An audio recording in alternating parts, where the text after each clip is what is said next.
Hey, salut à tous les amis, on se retrouve pour une nouvelle vidéo en compagnie de moi-même où on va apprendre des petites techniques bullfight quand vous êtes en box PvP par exemple. Avant que la vidéo ne commence, n'hésitez pas à vous abonner, à activer la cloche des notifications, ça me ferait extrêmement plaisir. Et on commence tout de suite. Alors, imaginons, première technique, voilà. Alors, imaginons l'adversaire est ici et vous n'avez pas le mur. On va commencer par la Mont Graal qui est assez connue. Alors on va casser ça, voilà. Le but c'est de rentrer comme ça. Et voilà, et là vous êtes en corps à corps. Sauf que... Pardon. Imaginons... On casse ça. Cette technique elle est trop connue. Imaginons vous reprenez le mur. Et que vous mettez ça. Ça c'est moins efficace parce que regardez. Attendez, hop là. Vous mettez à sa place, vous, le temps que vous réagissiez.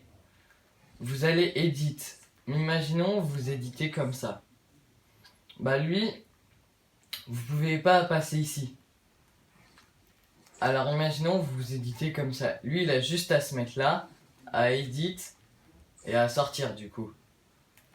Alors que si vous enlevez ça, vous faites une fenêtre et vous mettez un cône, là, non seulement lui, il pourra pas sortir puisque il est à portée de vue et il pourra pas descendre. C'est-à-dire que, imaginons, il a mis un mur et que vous êtes en hauteur. Lui, s'il n'y avait pas ça, il aurait très bien pu descendre et reconstruire. Alors que là, vous l'en empêchez comme c'est pas votre code. Et s'il essaye de casser, vous mettez une fenêtre et voilà. C'était pour cette technique.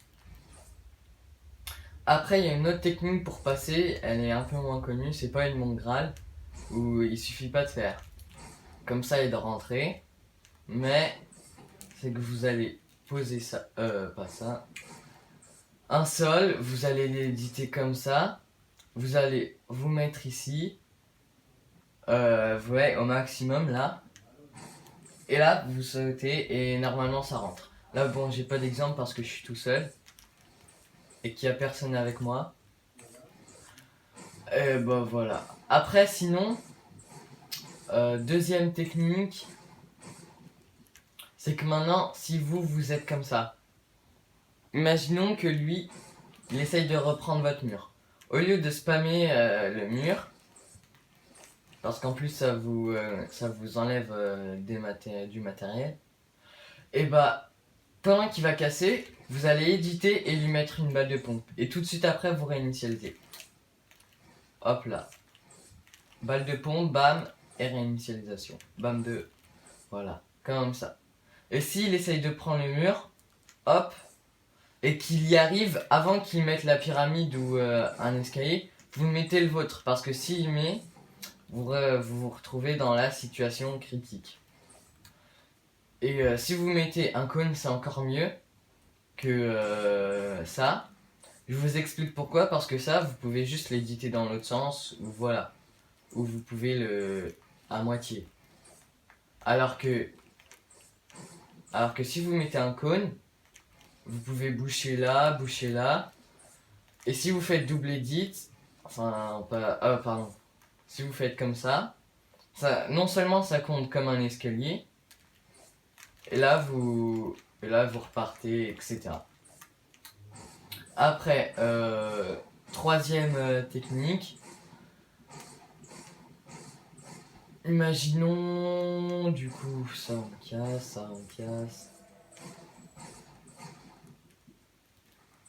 Imaginons, vous êtes comme ça. Là, il reprend votre mur, du coup, c'est plus le vôtre. Vous allez mettre, c'est la technique de l'escalier jaune.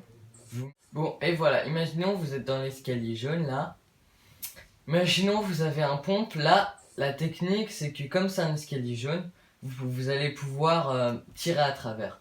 Et pour faire l'escalier jaune, la technique de l'escalier jaune, vous allez vous coller tout au mur, là, à ce mur. enfin au mur que vous voulez. Par exemple, s'il est là, vous vous mettez en gros à l'opposé de votre adversaire. Vous mettez l'escalier, pardon, et là vous voyez qu'il est jaune. Et quand il va modifier pour mettre une fenêtre ou pour entrer, hop là, vous mettez une balle de pompe. Et c'est très efficace, ça permet de faire perdre des dégâts à l'adversaire.